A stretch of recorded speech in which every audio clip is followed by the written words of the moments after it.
Welcome back to the Bible Reading Project. I have, you're my best friend.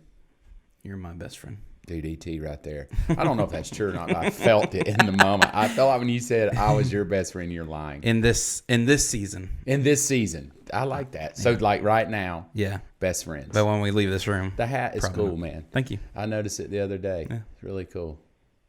Where'd you get it? Internet. There's a lot of great things and a lot of not so great things. You an Amazon shopper? You do Amazon? Is that where you buy everything? Yeah. And your shirt, Yosemite, is that like Yosemite Sam, the cartoon, or Yosemite like the national park? Yosemite like the national park. I believe you're repping a lot today. Yeah. Well, I'm glad you're here. Thanks again. Thanks for having me. Ecclesiastes Chapter 3 all week long. Going to be a good week. Yes, it is. We're going to be talking about signs and how to deal with our seasons. Oh, let's start over. There's Stella. Look at her. That is so cool. Just like she's watching over us, Yes. hovering. Eating ice cream. You just can't beat it. But here's what we're going to talk about all week long. I think it's going to pop up here any minute. There it is. Boom. Ecclesiastes Chapter 3. Awesome. So we're going to talk about that all week long in seasons and how do we deal with seasons where, man, all hell's breaking loose, even good seasons when everything's trekking along because it's difficult to, how do we factor God into all of that, right? Because usually in a bad season, right, well, the devil's on my back. Yeah. And in a good season, we're like, man, God really likes me today. And so that's what we're going to jump into all week long. Thank you for being here. I'm looking forward to hearing the stuff you're going to bring to the table, man. It's good. I appreciate you taking the time. Everybody that edits the videos and puts them out, thank you so much. Hey, hang with us all week long. We're going to be looking at Ecclesiastes Chapter 3, talking about how do we handle the seasons that God puts our life through. So, man, it is going to be good. We're going to try to talk about some stuff that will challenge you. I know it's challenged me.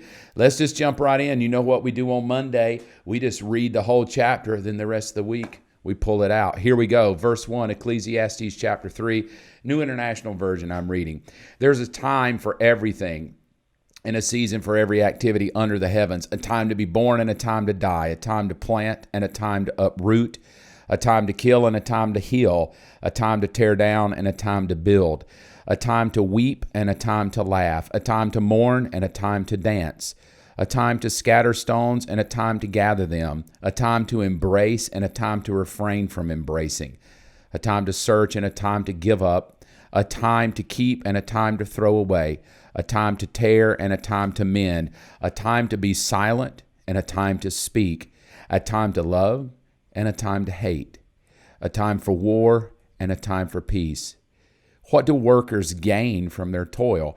I have seen the burden God has laid on the human race. He has made everything beautiful in its time. He has also set eternity in the human heart, yet no one can fathom what God has done from beginning to end. I know that there is nothing better for people than to be happy and to do good while they live, that each of them may eat and drink and find satisfaction in all their toil. This is the gift of God. I know that everything God does will endure forever. Nothing can be added to it and nothing taken away from it. God does it so that people will fear Him. Whatever is has already been, and what will be has been before, and God will call the past to account. And I saw something else under the sun. In the place of judgment, wickedness was there. In the place of justice, wickedness was there. I said to myself, God will bring into judgment both the righteous and the wicked, for there will be a time for every activity, a time to judge every deed. I also said to myself, as for humans, God tests them so that they may see that they are all like the animals. Surely the fate of human beings is like that of the animals. So, let me start that over. Surely the fate of human beings is like that of the animals. The same fate awaits them both.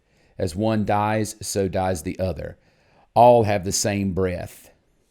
Humans have no advantage over animals. Everything is meaningless. All go to the same place. All come from dust, and to dust all return. Who knows if the human spirit rises upward and if the spirit of the animal goes down into the earth? So I saw that there was nothing better for a person than to enjoy their work, because that is their lot. For who can bring them to see what will happen after them? That's, that's the best ever. How do you think, Ryan? Yeah, let's just quit. Let's just go home. Hey, all week long, Ecclesiastes Chapter 3. Here's what I want to dwell on, though. Somebody asked me a long time ago, my girls, they all get tattoos, so they're like a tatted head to toe, right? And so I'm still like a virgin, man. Do you have any tattoos? Nope, I'm a virgin too. Knuckle it up, man. Keeping the dream alive, right? Got to. I don't even know if the knuckle blow up thing is cool, but I felt that just then when we knuckled it. Yeah. So thank you. So I've been asked, am I going to get a tattoo? This would be it right here. God makes everything beautiful in His time. Really. Right. My girls were like, Dad, come on and get a tattoo. And what would you get, right? And so I said, well, it needs to be meaningful. I honestly, my dad, he's 84. My dad's like, son, if you ever get a tattoo, make sure it says mother. I was like, okay. He said, because she'll always be with you. I don't know if he took it. He was going to knock me out of the will or what. I don't know. All right. So, no, but I always said if I ever got a tattoo, I wanted it to just be meaningful to me. And that probably... which is weird, like to say that there's a verse in the Bible that is your testimony. Yeah. But that's it. That God, in my life, Robin's life, my children, I've noticed that if we just give God time, He'll work it out. Right. And I think my story, right? 2010, I just royally fell apart.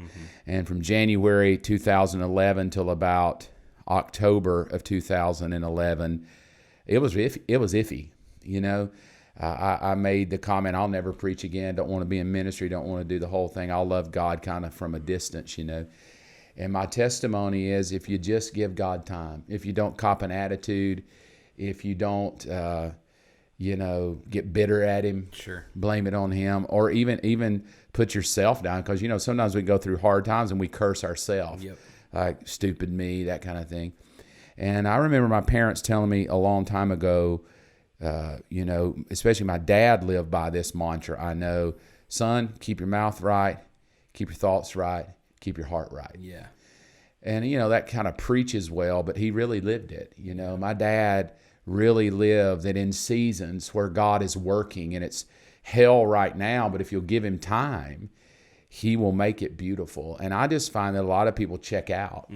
God, we get ticked off, check out, get out of church, stop reading the Word, stop pressing into God. Man, life dealt me a hard hand, And so all week long we get to talk about it.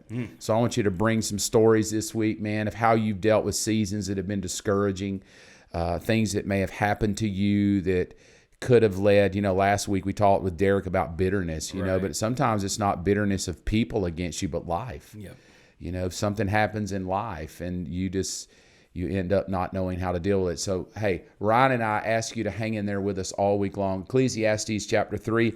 I would love you if you would do what we always say to do, to read it every single day. Zero excuse, over and over and over. It's 22 verses long, so it won't take you that long to read it. But every day you do read it, we just ask that you would pray this prayer. God, let it speak to me each day differently. And here's a prayer I always pray. You know it by now. If you can use anything, Lord, you can use me. And if anybody comes across my path today that needs you, may I ever be so bold to lead them to you. Come back tomorrow. We're going to dig all this out of how does God make things beautiful in your life when it sure does look like hell right now. He can always do it. Bless you. Have a great day.